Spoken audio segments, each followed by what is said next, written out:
Hello everybody. In this segment I'm going to cover fat and thin shots.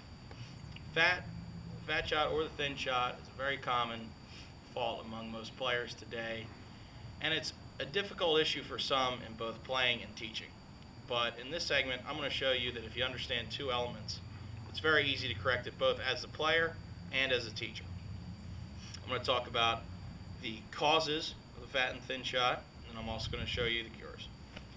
To start, I'm going to talk about two elements which are going to control and set the basis for the both fat and thin shot and how to correct them.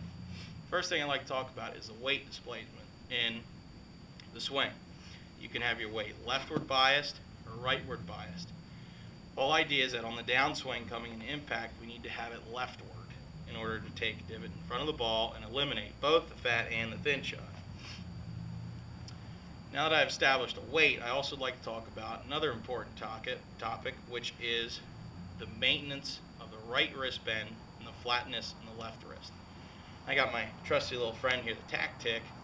You can use whatever you like. You can use a ruler with a rubber band. Feel the pressure here. The reason why I like to use it is because I click it back. And I like to maintain, not let this click release like so. I like to keep it clicked and then maintain it all the way through. You can see that this element will control the width or the arc of my swing, which is essential because we want the bottom of it to be in front of the golf ball. You can see here as I hold this club up and I maintain the bend in here, you can see that the club head orbit is consistent. I'll also turn around to the camera and illustrate this.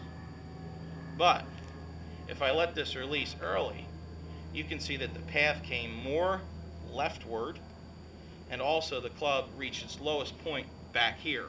We want it over here, over near the left shoulder, which is where low point is.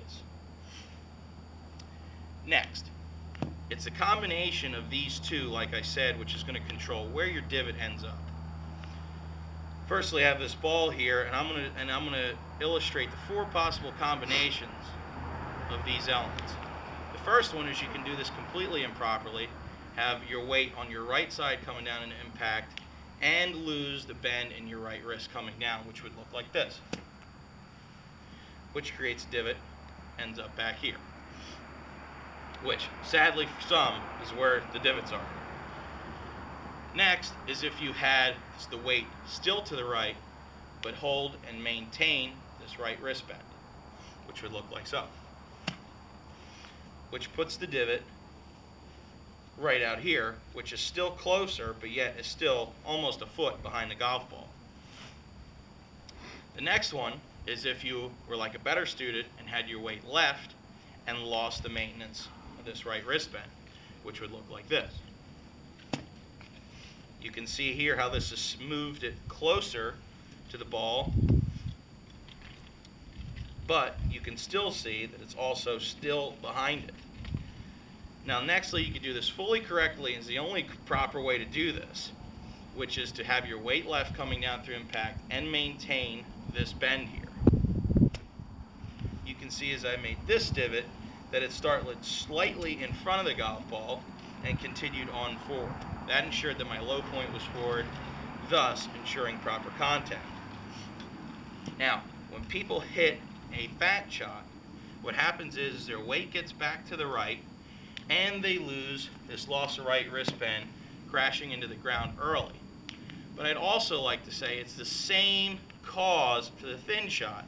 The only difference is that the weight gets back, the hands start, the right wrist bend releases later, so it allows them to catch closer to the ball, but also they have a better awareness because lo and behold they still release this angle, and as I move up to the ball here, at this point they have some awareness to go, uh-oh, I'm going to crash into the ground or I'm going to miss it.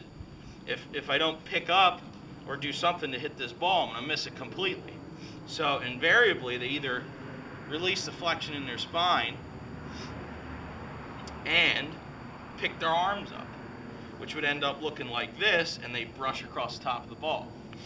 That's how both the weight being back right and the loss of this right wrist flex will hit both the fat and thin shot. Now to cure this, as I showed you, in order to cure this period, if you just wanted to eliminate this and never do this again, what you're going to do is put your weight all the way on your left side, get yourself a nice tactic or some device of some sort, and make sure that you maintain it and you have your weight maximally forward, which is going to ensure that this divot comes out in front of you. Remember, the combination of these two will affect both the fat and the thin shot. So you got to get out to the range, get out to your course, practice holding your right wrist bent, get in front of a mirror as well, that will also help you, and monitor where your weight is. You have to look at these two elements. Hopefully, if you look at these two, this process of both fixing your fat or thin shot as a player and as a teacher helps you. Hope you're having a great day. Hope this tip works.